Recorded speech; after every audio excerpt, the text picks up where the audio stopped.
By the end of October 1942, the city on the Volga still has not fallen.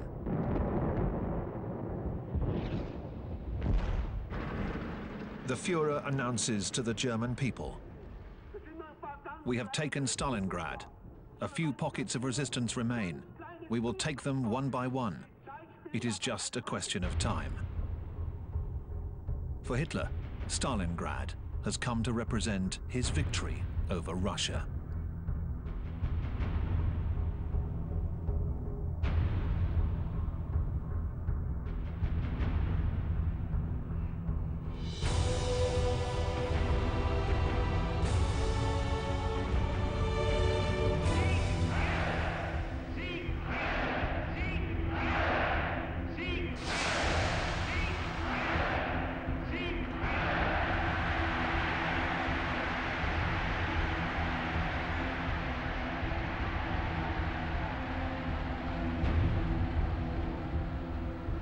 After 2 years of fighting in Russia, the Germans have threatened to vanquish the Eastern Giant.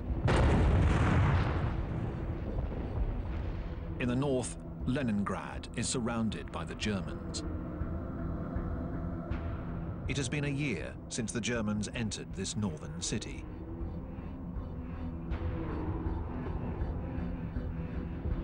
In the center, Moscow, the target city, remains just within reach for the Germans.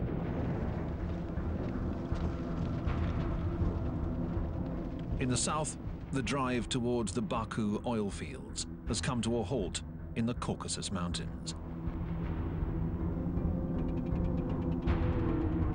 In Stalingrad, the Soviets are holding their ground. Contrary to Hitler's declarations, Soviet boats continue to cross the Volga, bringing over reinforcements. Every day, thousands of young Russian men, sometimes without any weapons or military training, are disembarked on the riverbanks. Those who back away from the German bullets are ruthlessly executed by the political commissars.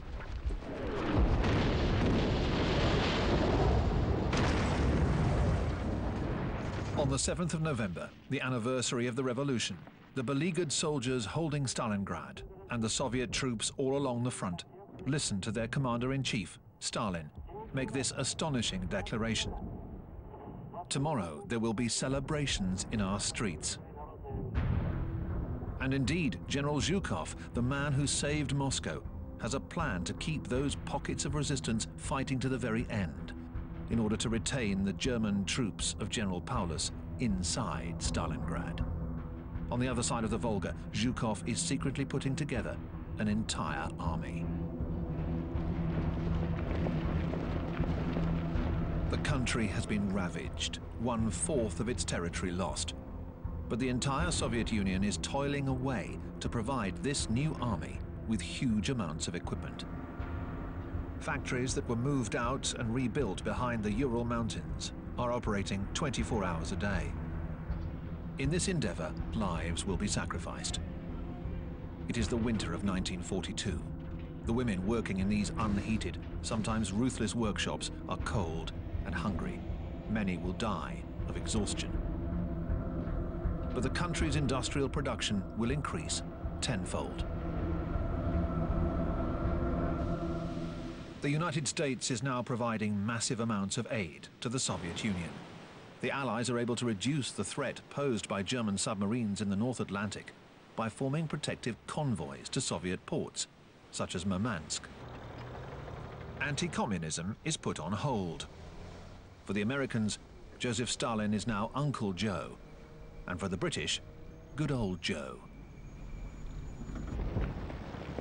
The Russians receive huge shipments of jeeps, tanks, planes and trucks, and cans of corned beef. When they open the tins of meat, the Russian soldiers joke, "We're opening the second front." Along with Stalin, everyone expects the Allies to do more to alleviate their plight. In Egypt, however, the British are being threatened by the Germans. Rommel, whom Hitler has just promoted to Field Marshal after his victories in the desert, and his tank army, the Afrika Korps, are getting dangerously close to the Suez Canal. They have reached El Alamein. The British Empire is in peril.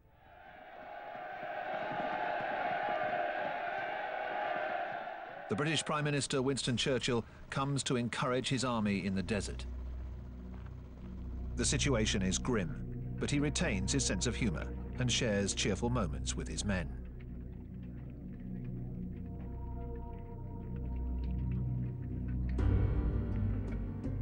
And yet he is just recovering from his first heart attack. He meets with the newly appointed General Montgomery. Montgomery wasn't Churchill's first choice. And all of these soldiers in the desert are a little worried. The British, the Australians, the New Zealanders, the South Africans, and the Free French. As soon as he arrived, Montgomery, the son of a clergyman, ordered a new program of strict rules and discipline to be imposed. He is cautious. He waits until his army is superior in terms of both men and equipment. The new American Sherman tanks, for example, built for speed and power.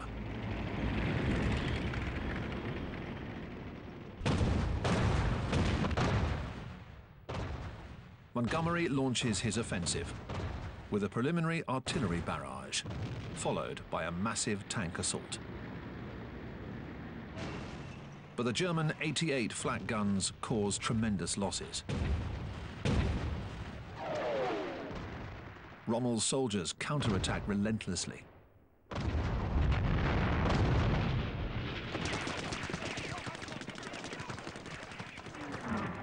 The battle turns into a bayonet charge, just like in the Battle of the Somme in 1916, with heavy casualties on both sides. In this deadly game, it is the side with the most men that wins.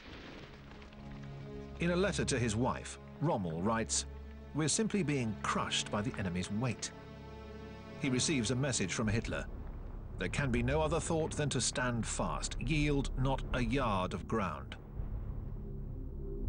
Rommel writes back to his wife, "I rack my brains for a way out of this plight for my poor troops. We are facing perhaps the most difficult days that a man can undergo." And he adds, "The dead are lucky. It's all over for them." Rommel retreats. In London, Churchill announces to his fellow citizens what is really the first good news of the war. This is not the end. It is not even the beginning of the end. But it is perhaps the end of the beginning. Churchill's words ring out around the world. The old British lion has stood up to Hitler.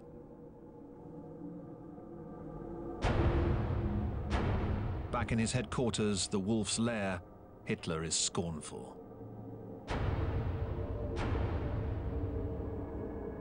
He says, "It is just a setback. The war will go on."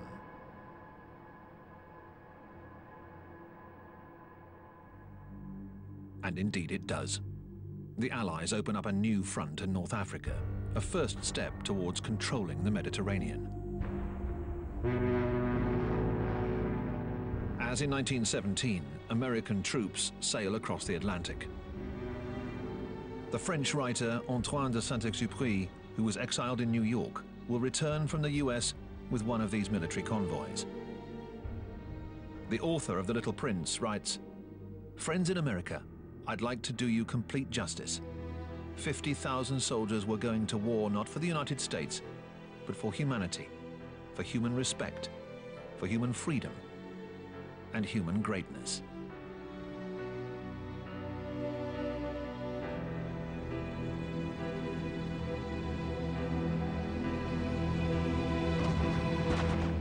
Off the coast of Casablanca and Oran, the British and Americans are greeted with cannon fire from the Vichy French.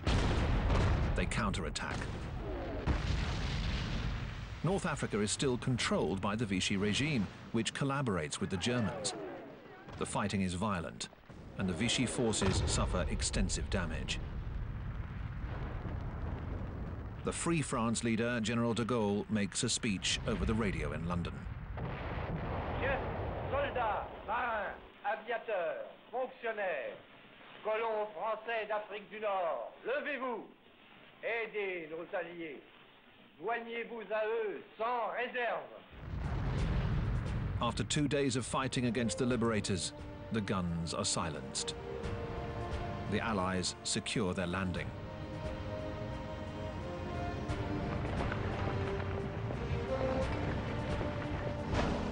In Algiers, the pragmatic US Commander-in-Chief, General Eisenhower, negotiates with the Vichy regime's military commander, Admiral Darlan. Darlan is one of France's most die-hard collaborators, who had even met Hitler. He decides to switch sides, and the French forces in Algeria and Morocco join the Allies. A few weeks later, Darlan will be assassinated by a French resistance fighter. Many of the French in North Africa greet the Americans warmly. The Zouaves in the French Army of Africa are also relieved. They never really wanted to shoot at the Americans. In fact, they will soon be fighting side by side with them, like almost all of the other French colonials. As will the indigenous soldiers, as they are called at the time, who will form the Moroccan and Algerian tirailleur units. The Axis powers have anticipated the Allies by moving into Tunisia, a territory still controlled by the Vichy regime, which allows the Germans to stay.